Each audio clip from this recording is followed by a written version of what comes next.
અને મારું ધ્યાન હંમેશા એઝ એ જજ મારું ધ્યાન એ હોય છે કે ભલે ગમે તેટલું સારું રમતો હોય પણ જો મ્યુઝિકની બીટ નહીં પકડતા હોય ને તો એના ગરબા જોવાની મજા નહીં આવે અને એને એ વાતનું નોલેજ નથી એ ખબર પડી જાય છે. વર્ષોનો એક્સપિરિયન્સ છે.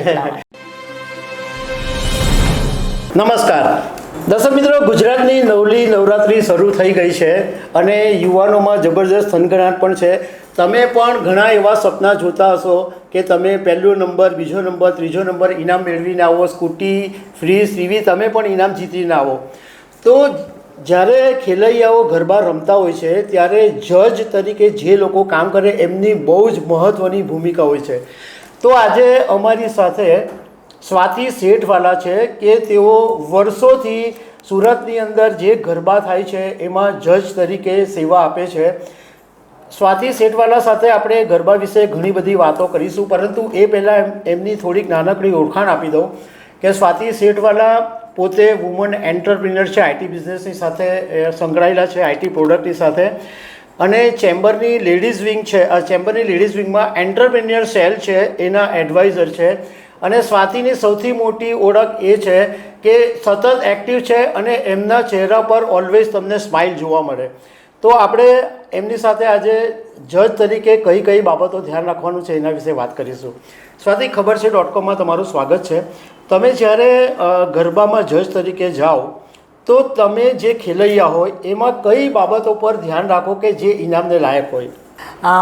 First of all thank you so much. ખબર છે ચેનલનું કે એને મને અહીંયા આગળ આમંત્રિત કરી, અને આમંત્રિત એટલા માટે કરી છે કે ગરબાનો માહોલ અત્યારે ચાલી રહ્યો છે, નવરાત્રિનો માહોલ ચાલુ થઈ રહ્યો છે, અને નવરાત્રિની અંદર ખેલૈયાઓ કેવી રીતના રમે છે અને પ્રાઇઝ આપતી વખતે ખેલૈયાઓ કઈ વસ્તુ ધ્યાનમાં રાખે છે તો તેના માટેની જાણકારી પણ તમને લોકોને મળશે. તો બહુ સારો ક્વેશ્ચન તમે મને પૂછ્યો કે ખેલૈયાઓના માટે શું ઇમ્પોર્ટન્ટ હોય છે કે આની અંદર જે ગરબા છે તો ગરબાની અંદર શું ધ્યાનમાં ખેલૈયાઓ રાખવું જોઈએ. તો સૌથી પહેલાં તો એક તો એક્સપ્રેશન્સ હોય છે. એક્સપ્રેશન એ એવા હોય છે ને કે જો ખેલૈયાઓ દિલથી મ્યુઝિકની સાથે રમતા હોય ને, એટલે મ્યુઝિક એટલે આ ગરબા એટલે તાલનો સબ્જેક્ટ છે. તમે મ્યુઝિકમાં જો તમે અંદર જશો તો એની અંદર 3 તાલ આવે છે અને એ તાલના રિલેટેડ જે હોય છે તે નવરાત્રિનું મ્યુઝિક હોય છે. અને એ નવરાત્રિના મ્યુઝિકની અંદર જ્યારે બીટ આવે અને બીટની સાથે તાલી પડે ને તો એ સ્ટેપ્સ એકદમ પરફેક્ટ હોય છે. અને મારું ધ્યાન હંમેશા એઝ એ જજ મારું ધ્યાન એ હોય છે કે ભલે ગમે તેટલું સારું રમતો હોય પણ જો મ્યુઝિકની બીટ નહીં પકડતા હોય ને તો એના ગરબા જોવાની મજા નહીં આવે અને એને એ વાતનું નોલેજ નથી એ ખબર પડી જાય છે. વર્ષોનો એક્સપિરિયન્સ છે. ઓકે, એ સિવાય સ્વાતિ બીજી કઈ બાબતનું ધ્યાન રાખવામાં આવે? એક્સપ્રેશન તો બરાબર છે, પણ એ સિવાય સ્ટેપ કે બીજી કોઈ બાબતનું ધ્યાન રાખવામાં આવે? હા, એટલે સ્ટેપ્સની અંદર જો સ્ટેપ્સ એવી વસ્તુ છે કે નોર્મલ તમે 2 તાળીના સ્ટેપ્સ પર રમતા હોય કે 22ના સ્ટેપ્સના દોડિયા, એમ પણ સુરતના વધારે ચલણ છે. સુરત અને અમદાવાદમાં વધારે સ્ટેપ્સના દોડિયાઓનું ચલણ છે.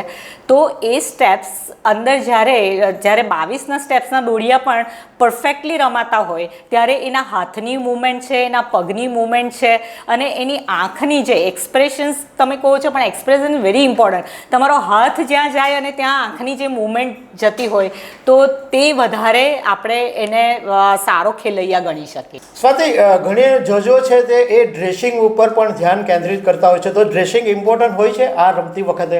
ડેફિનેટલી ડ્રેસિંગ બહુ જ ઇમ્પોર્ટન્ટ હોય છે. આપણું ગુજરાતનું કલ્ચર એવું છે કે જેની અંદર આભલા ના હોય, ફૂમતા ના હોય, કેડિયા ના હોય, કે બલૈયા જે હાથની અંદર જે બલૈયા પહેરતા હોય છે બલૈયા ના હોય, ઝાંઝરા ના હોય, તો એ ડ્રેસિંગ જ નહીં કહેવી શકાય. અને એ ડ્રેસિંગ જ્યાં સુધીને પહેર્યું ના હોય ને ત્યાં સુધીને ખેલૈયાઓને ગરબા રમવાની મજા આવતી હોતી જ નથી. That is fact. એ સિવાય ઓર્નામેન્ટ્સનું ઇમ્પોર્ટન્ટ હોય છે કે જે ખેલાડી હોય, સપોઝ કોઈ મહિલા છે તો એને ઓર્નામેન્ટ્સ કયા પહેર્યા છે એ વાતનું ધ્યાન રાખવામાં આવે ખરું? હા, ડેફિનેટલી ઓર્નામેન્ટ્સ બહુ જ અગત્યના. જે ચણિયા ચોળીની અંદર જે તમે ડ્રેસિંગ જે કપડાં જે પહેરો છો એની અંદર તમારા ગુજરાતનું જે કલ્ચર હોય એમાં ઘેરવાળા ચણિયા છે અને ઓઢણી હોય જ એમ. ઓઢણી વગરના જે ચણિયા ચોળી હોય છે તે હું બહુ પ્રાધાન્ય નથી આપતી એઝ અ જજમેન્ટ વખતે, પણ એની સાથે સાથે ઘરેણાં પણ બહુ જ, એમાં ટીકા હોય, દામણી હોય, પછી એની અંદર ઝાંઝર હોય, પછી એમાં કંદોરો જે કહે છે, સી એવા બધા નાની નાની વસ્તુઓનું ઇમ્પોર્ટન્સ છે, પણ એ સ્ત્રીની શોભા પણ વધારતું હોય છે અને પુરુષમાં પણ. તમે જ્યારે કચ્છમાં જાઓ ત્યારે પુરુષો પણ તમારે હાથના કડા, પગના કડા એવા બધા પહેરતા હોય છે. એ એક એક્સ્ટ્રા એક તમને એક ફ્લેવર આપે છે ગુજરાતની આપણી નવરાત્રિનું કલ્ચરને, એક ફ્લેવર આપે છે એમ. એ હું ચોક્કસપણે કહી શકું, અને એ જજમેન્ટ માટે હું બહુ જ ધ્યાન રાખું છું. સ્વાતિ, તમે આટલા વર્ષોથી ગરબામાં જજ તરીકે જાઓ છો, તો તમારી જિંદગીનો કોઈ એવો યાદગાર પ્રસંગ છે? કારણ કે ઘણી વખત ઝઘડાઈ થાય, ઘણીવાર કોઈ સારો પ્રસંગ બી હોય કે એવો યાદ રહી જાય કે ના, મજા આવી ગઈ. હા, એ જ્યારે પણ જજમેન્ટ આપતા હોય છે ત્યારે યાદગાર પ્રસંગ આખા સિઝનમાં કોઈને કોઈ એક તો હોય જ છે. કારણ કે બધાને જ એવું થાય કે હું બહુ જ ફાઇન રમું છું, હું બહુ પરફેક્ટ રમું છું, પણ જ્યારે જજમેન્ટનું રિઝલ્ટ જ્યારે આપતા હોય છે ત્યારે એ લોકોને એવું થતું હોય છે કે આને તો નંબર આવવો જ નહીં જોઈએ, અને આને કેમ આપ્યો તમે, અને હું કેમ રહી ગયો, એવું તો રહી ગયો કે રહી ગઈ કે એવું થતું હોય છે. પછી હું એને બહુ પ્રેમથી સમજાવતી હોઉં છું કે તમે રેગ્યુલર રમવા આવશો, તમે આટલી આટલી બાબતનું ધ્યાન રાખશો, તમારા એક્સપ્રેશનમાં થોડું આવું હતું, તમે મને બીટની માટે, હું મ્યુઝિકને તમે બરાબર રિલેટ કરો તમારી એક્શનને, તો એના માટે હું બહુ પરફેક્શન છું.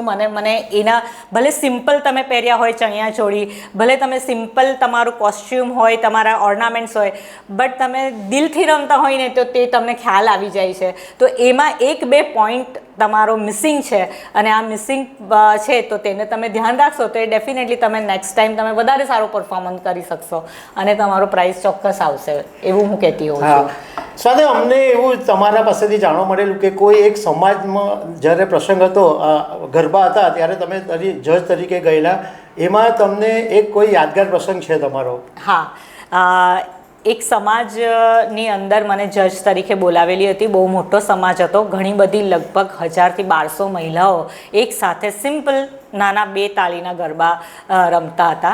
અને એની અંદર જ્યારે ગરબા રમતા રમતા બહુ બધા પ્રાઇઝીસ બહુ બધા હતા, એજ વાઇઝ પ્રાઇઝ હતું, પણ ગરબા રમતા રમતા મેં એક લેડીને જોયું કે એના માથા પર વાળ નહીં હતા, અને એને કેન્સરથી મતલબ કેન્સરની ટ્રીટમેન્ટ લઈ લીધેલી હતી, અને એ ગરબા રમવા આવેલા હતા. એ બેને બહુ સુંદર મજાના સિમ્પલ સા ચણિયાચોળી પહેરેલા હતા, ચણિયાચોળી પહેરેલા, એટલું સરસ ધીમે ધીમે એકલા એટલા ગરબાના રાઉન્ડ ધીરે ધીરે રમ્યા જ કરતા હતા. મેં એમની પાસે જઈને પૂછ્યું કે તમને તમારું નામ શું છે? તો કે મારું નામ તો, નામ એમણે કીધું, અને એમણે મને કીધું કે હું હમણાં જ સફર થઈ રહેલી હતી અને કેન્સરનું મને ટ્રીટમેન્ટ લીધેલી છે, તો તમે મને પ્રાઇઝ આપશો? મેં કીધું સારું, હું તમારું નામ લખું છું, પછી જોઈએ છે. અને એઝ અ રિઝલ્ટ જ્યારે ડિક્લેર થયું ત્યારે મેં એમને પ્રાઇઝ આપેલું હતું. એમનું એક અલગ પ્રાઇઝ મેં પેલું શું કહેવાય કે એક્સ્ટ્રા, જ્યારે સ્પેશિયલ પ્રાઇઝ મેં એમનું ડિક્લેર કરેલું હતું. આગેવાનો જે હતા, જે સમાજના આગેવાન, એમને પૂછીને જ કરેલું હતું, પણ એ બહુ ડિઝર્વ કરતી હતી. કારણ કે હું એવું ચોક્કસપણે માનું છું કે એક સામાન્ય શરદી ખાંસી થતી હોય છે ને તો પણ ગરબા કરવા ગમતા નથી હોતા. તો આજે એક બેન જ્યારે કેન્સર, પોતાના પાસે વાળ નહીં હતા, અને એ સરસ મજાનું ચણિયાચોળી પહેરીને એ પરફોર્મન્સ આપતા હતા, એ બહુ એમની હિંમતને એકચ્યુઅલી બિરદાવવા જેવી વાત લાગેલી હતી. અને એ પ્રસંગ મને લગભગ 3 વર્ષ પહેલાંનો આ પ્રસંગ છે, તો મને આખી જિંદગી યાદ રહેશે. અને એ બહુ ખુશ થઈ ગયેલા હતા. એમને આવીને મને કીધેલું કે થેન્ક યુ સો મચ, મને બહુ કન્સિડર કરી તમે મને પ્રાઇઝ આપવામાં. તો એ મને બહુ યાદગાર પ્રસંગ છે મારા માટે.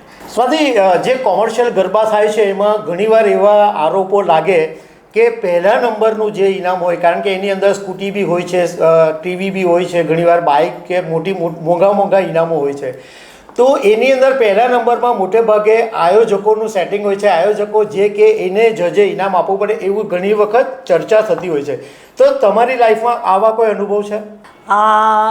એમાં હું બહુ ક્લેરિફિકેશન આપવા માંગતી નથી, પણ જો મને આવો ફોર્સ કરવામાં આવે તો હું જે રિઝલ્ટ આપતી હોઉં છું તે રિઝલ્ટ આપી અને આયોજકોને આપી દેતી કે આ મારું રિઝલ્ટ છે.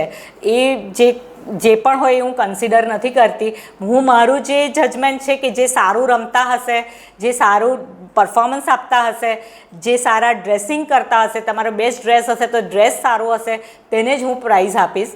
મારા માટે આ બધું મેટર નથી કરતું. હું એને બહુ જ નિગ્લેક્ટ કરતી હોઉં છું એ વસ્તુને. સ્વાતિ, તમે જજ તરીકે જાઓ છો તો તમે જ્યારે પહેલાં ગરબા રમતા હતા ત્યારે ઇનામો કદાચ ઓછા હશે, પણ તમને ઇનામો મળ્યા છે ખરા? હું બહુ નાની હતી, એટલે લગભગ હું 10 વર્ષની હતી ત્યારથી હું ગરબા રમું છું. અને હું વડોદરાથી છું, એટલે મારું પિયર વડોદરા છે, એટલે આઈ બિલોંગ ટુ બરોડા. એટલે વડોદરા હોય અને ગરબા ન હોય તો એ તો બની જ ના શકે. એટલે બહુ નાની હતી ત્યારથી મને શોખ હતો. હું કપડાની બાબતમાં બહુ પર્ટિક્યુલર હતી. મને ચણિયાચોળી એવરી યર નવા મને જોઈતા હતા. અને ઘણા બધા સંદેશના એ વખતે ગરબા થતા હતા, ગુજરાત સમાચારના ગરબા થતા હતા. એમાં મેં ઘણા બધા પ્રાઇઝ લાગેલા છે. તે વખતે સોશિયલ મીડિયા નહીં હતું, પણ પેપરમાં આવતું હતું અને એવા પેપરમાં નામ ઝળકેલું છે મારું. સ્વાતિ, તમે એ વાત કરી કે તમે દોડિયાના જે શરૂઆતના સ્ટેપ્સથી આજે લગભગ ઘણા બધા 150-200 જેટલા સ્ટેપો બી છે, તો આટલા વર્ષ છેલ્લા એમ માનીએ 10 વર્ષની અંદર ગરબામાં તમે કેટલા બદલાવ જોયા? હા, શરૂઆતમાં તો ગરબામાં એટલે તો છે, મેં એવા પણ જોયા છે કે ખાલી 2 તાળીના ગરબા, 3 તાળીના ગરબા અને દાંડિયા રાસ આટલું જ રમાતું હતું. બરાબર. લગભગ 50-1 વર્ષ પહેલાંની આપણે વાત કરીએ તો ત્યારે આટલું હતું. પછી ધીરે ધીરે તમારા દોડિયાની અંદર, દોડિયા તો ઇન્ટ્રોડ્યુસ જ થયા છે વડોદરાથી. વડોદરામાં ફાઇન આર્ટ્સ કોલેજમાં 6 સ્ટેપનું દોડિયું રમાતું હતું.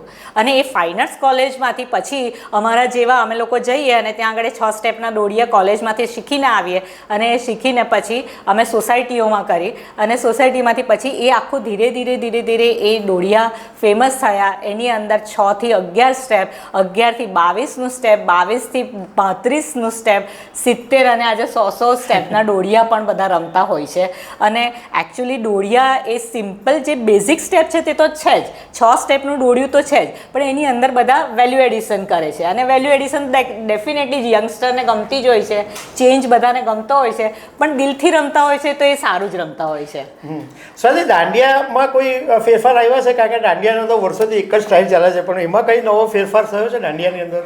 હા, અત્યારે કોમ્પિટિશનના રાઉન્ડમાં આપણે બધા જોઈએ ને તો દાંડિયામાં પણ એ લોકો થોડા વેરિએશન લાવેલા છે. પણ દાંડિયા જે બેઝિક દાંડિયા રમે છે ને તેની અંદર શું છે, હું એવું માનું છું કે દાંડિયાને વસ્તુને વધારે ચેન્જ કરવા કરતાં બેઝિક દાંડિયા રમતા હોય ને તો એમાં ગ્રુપ ઓફ પીપલ વધારે ઇન્વોલ્વ થાય. કારણ કે બધા સિમ્પલ દાંડિયા બધાને જ આવડે, એટલે સિનિયર સિટીઝન પણ રમતા હોય છે, પછી બાળકો પણ રમતા હોય છે. કે જે લોકોને નથી આવડતું હોય તો તે સામાન્ય 6 સ્ટેપના પેલા જે દાંડિયા રમતા હોય છે તે તો બધા જ રમતા હોય છે. એટલે દાંડિયામાં વેરિએશન આવેલું છે, જોવું પણ લોકોને ગમે છે, કરવું પણ ગમે છે. પણ દાંડિયા જેવી વસ્તુને આપણે આપણા આર્ટ સુધીને સીમિત રાખે તો એ મારો પર્સનલ ઓપિનિયન છે કે એ ગમી શકે, મને વધારે ગમે છે.